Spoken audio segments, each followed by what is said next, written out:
आज हम लोग जनजातीय विद्रोह के स्वरूप पे बात करते हैं। इस विद्रोह का स्वरूप क्या है या इन विद्रोहों का स्वरूप क्या है, क्योंकि यह कोई एकल विद्रोह नहीं है, विद्रोहों की पूरी श्रृंखला है 19वीं सदी में। परंतु इन विद्रोहों में बहुत सारे वैनिष्ठ तत्व हैं जो इनके प्रकृति का निर्माण करते हैं। हमको ये देखना है कि इनका स्वभाव कैसा था। तो सबसे पहले स्वरूप में इसके कारणों पे यदि हम बात करें तो ये पता चलता है कि जो शोषण था, शोषण के विरोध में यह हिंसात्मक अभिव्यक्ति थी। शोषण का विरोध करते हुए, शोषण का तो विरोध था ही, परंतु उसका स्वरूप कैसा था? हिंसात्मक था। और विरोध क्यों था? तो शोषण के प्रति। इसको सबसे पहले बिंदु में रखना है कि जो भी सामाजिक, धार्मिक, आर्थिक विरोध शोषण हुआ था, उसके विरोध स्वरूप आदिवासियों ने हिंसात्मक अभिव्यक्ति की। पहली बात ये हो गई। दूसरी बात, इसका उद्देश्य क्या था? आखिर इन विद्रोहों का उद्देश्य क्या था? तो इन विद्रोहों के द्वारा उन्होंने पुरातन व्यवस्था के वापसी की बात की। वे यह चाहते थे कि जो इससे पहले की व्यवस्था थी उसको वापस लौटाया जा सके, ताकि शोषण मूलक व्यवस्था खत्म हो जाए। ये बात की। और वो व्यवस्था कैसी थी? जिसमें न्यायोचित समाज की कल्पना की गई थी। ऐसा समाज जिसमें एक दूसरे का शोषण नहीं कर सके। उनके हिसाब से उनकी पुरातन व्यवस्था कैसी थी? समतामूलक थी, समतामूलक व्यवस्था थी। अब अगला बिंदु है कि क्या इन विद्रोहों में कोई वैचारिक भूमिका है, क्या कोई विचारधारा है? तो है, विचारधारा है। सबसे जरूरी तो यही है, समानता। इन विद्रोहों में एक जो घनिष्ठ तत्व है वह समानता है। समानता के ही आधार पर वे इकट्ठा होते हैं और उस समानता लाने के लिए ही वे दीकुओं का बहिष्कार करते हैं, उनको चुनौती देते हैं और दीकुओं की व्यवस्था के विरुद्ध संघर्ष करते हैं। दीकू मतलब ऐसे लोग जो उनके जनजातीय व्यवस्था के अंग नहीं है, उनको उन्होंने सामूहिक रूप से दीकू कहा, मतलब बाहरी लोग। अच्छा, ये जो संघर्ष है समानता के लिए, इसका एक धार्मिक टच भी है, मसीहाई स्पर्श। मसीहाई स्पर्श ये है कि उनके संघर्ष में कोई ऐसा मसीहा आता है जो है घोषणा करता है कि वह ईश्वर के आदेश पर दीकुओं से युद्ध करेगा और उनको भगाएगा। बहुत सारे विद्रोहों में ऐसे मसीहा लोग आते हैं, बहुत सारे विद्रोहों में। तो ये जो मसीहाई स्पर्श, इसको भी आपको अपने उत्तर में लिखना है। अगला बिंदु है कि उनका नेतृत्व कैसा था, उनके नेतृत्व में कौन लोग शामिल थे। तो हमको ध्यान देना है कि उनका नेतृत्व स्थानीय लोगों के ही द्वारा किया गया है। स्थानीय लोग उनके राजनीतिक नेता थे और सैनिक नेता भी थे। स्थानीय लोगों में से ही, मतलब उनका नेतृत्व ऐसे लोगों के द्वारा हुआ जो सामरिक रूप से, सैनिक रूप से, सांस्कृतिक रूप से वही थे। स्थानीय लोगों में से ही। अगली बात, उनके संगठन का आधार क्या है? संगठन में एकता का आधार या तो जाति है या धर्म है या फिर वर्ग भी है। कहीं कहीं सारे कमजोर लोग एक हो जाते हैं। वहाँ केवल एक ही जाति के लोग नहीं हैं, उसमें कई विभिन्न तरह के लोग हैं। आमतौर पर उनके संगठन का आधार पारंपरिक है, वो या तो जाति के आधार पर या धर्म के आधार पर या एक क्षेत्र के आधार पर एकजुट होते हैं। लेकिन कभी कभी ये जो स्थानीयता है यह भंग हो जाती है। जैसे कि 1852 में सोनपुर के धांगरकोल हैं, इनका सहयोग मिलता है, इनको सहयोग देते हैं कौन? सिंहभूम के कोल। मतलब ये दो क्षेत्र के लोग भी एक हो जाते हैं। यहाँ पर ये चीज इसलिए दिया गया है कि आमतौर पर ये जो विद्रोह है ये स्थानीय है, लेकिन यहाँ पर आप देखते हैं कि नहीं, यहाँ पर दो क्षेत्रों के लोग एकजुट हो जाते हैं। अगली बात, इस विरोध की दिशा क्या है?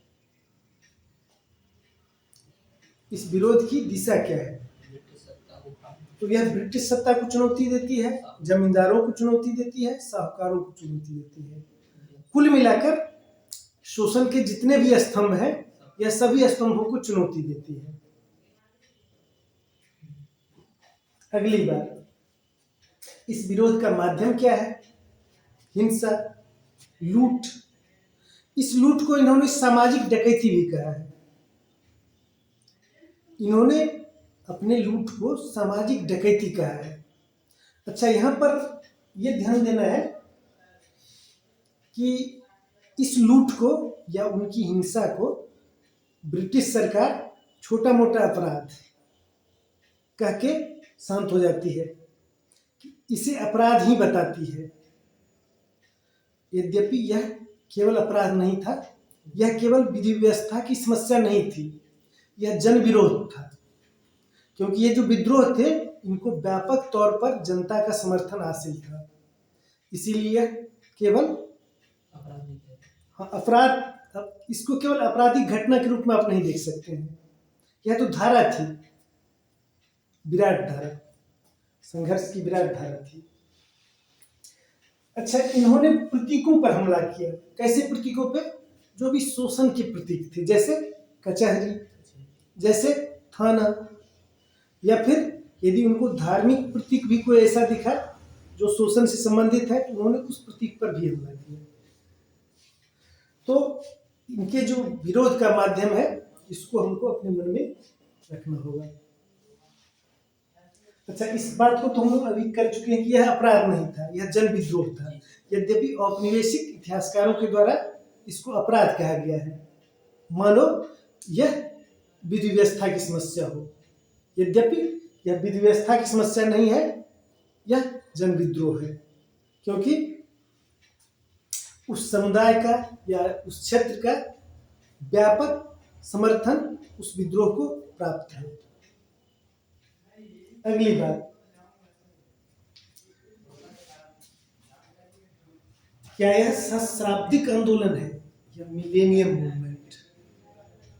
ऐसा है कि विद्रोहों की परंपरा में कुछ ऐसे विद्रोह हुए हैं जहां पर सामाजिक आर्थिक तनाव के कारण कोई मसीहा जन्म ले लेता है और वह मसीहा कहता है कि मैं तुमको सारे दुखों से, समस्याओं से मुक्त कराऊंगा और यहाँ पर नेतृत्व करने का मुझी को मिला है। ईश्वर ने मुझी को आज्ञा दी है कि तुम जनता का नेतृत्व करो। ये यहाँ पर भी देखता है आपको सीधो कानों के आंदोलन में और बिरसा मुंडा के आंदोलन में तो प्रत्यक्ष रूप से दिखता है, और भी कई आंदोलनों में ऐसा आपको दिखेगा।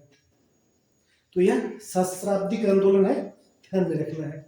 सहस्राब्दिक आंदोलन के, क्या बिरसा मुंडा के आंदोलन को आप सहस्राब्दिक आंदोलन मानेंगे या सीधो कानों के आंदोलन को? तो यह प्रश्न अलग से ही पूछा गया है, आपको दिमाग में रखना है इस बिंदु को। अगली बात है कि ये जो आंदोलन था, ये जो विद्रोह था, यह क्या पुनः स्थापनात्मक था? पुनः स्थापनात्मक ये होता है, ऐसे आंदोलन होते हैं जो पुरातन व्यवस्था की फिर से स्थापना करना चाहते हैं। तो कुछ हद तक इनको पुनः स्थापनात्मक कहा जा सकता है। यद्यपि यहाँ ये ध्यान रखना है कि ये सीमा है,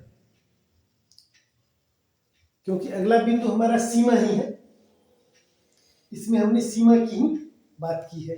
आमतौर पर इस विद्रोह को भारत की पारंपरिक चेतना का ही प्रत्याख्यान कहा जाता है। यह इसलिए कहा जाता है कि विद्रोहियों के पास कोई सामाजिक, आर्थिक या राजनीतिक विकल्प नहीं था। उन्होंने 19वीं सदी के प्रगतिशील राजनीति की बात नहीं की। वे बस प्रत्याक्रमण जानते थे और प्रत्यावर्तन जानते थे। मतलब पुरानी व्यवस्था की वापसी चाहते थे, लेकिन कोई ऐसी आधुनिक व्यवस्था में उनका विश्वास नहीं था। ऐसी आधुनिक व्यवस्था जो 19वीं सदी के प्रगतिशील देशों में व्याप्त थी। ये इनकी सीमा है। इनकी सीमा ये भी है कि यह स्थानीय था बहुत हद तक। आमतौर पर सारे के सारे विद्रोह क्या थे? स्थानीय थे। कोई एक खास क्षेत्र या एक जाति उससे संबंधित थी। यद्यपि कई बार ऐसा हुआ कि दो क्षेत्र के लोग भी मिल गए, लेकिन यह अपवाद स्वरूप ही है। आमतौर पर ये विद्रोह स्थानीय है और क्या है? तात्कालिक भी है। मतलब जो उनका प्रत्यक्ष शत्रु है, इन्होंने उसी पर ध्यान दिया। संघर्ष की कोई लंबी रूपरेखा नहीं बनाई।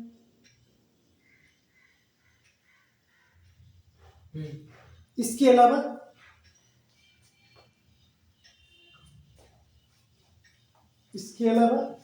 इनमें पश्च दृष्टि थी। पश्च दृष्टि मतलब वही पुरातन पंथी दृष्टि। ये आधुनिक चेतना के प्रतीक नहीं है। यही इनकी सीमा है।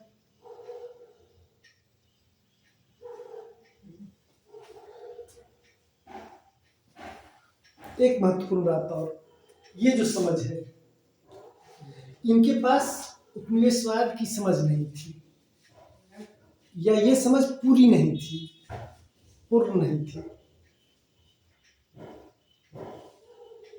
उपनिवेशवाद की समझ तो थी, इसीलिए तो उन्होंने विरोध किया, लेकिन यह मुकम्मल समझ नहीं थी कि यह किस प्रकार की शक्ति है और इसका मुकाबला किस ढंग से किया जाए। यह समझ नहीं थी। ये इनकी सीमा है।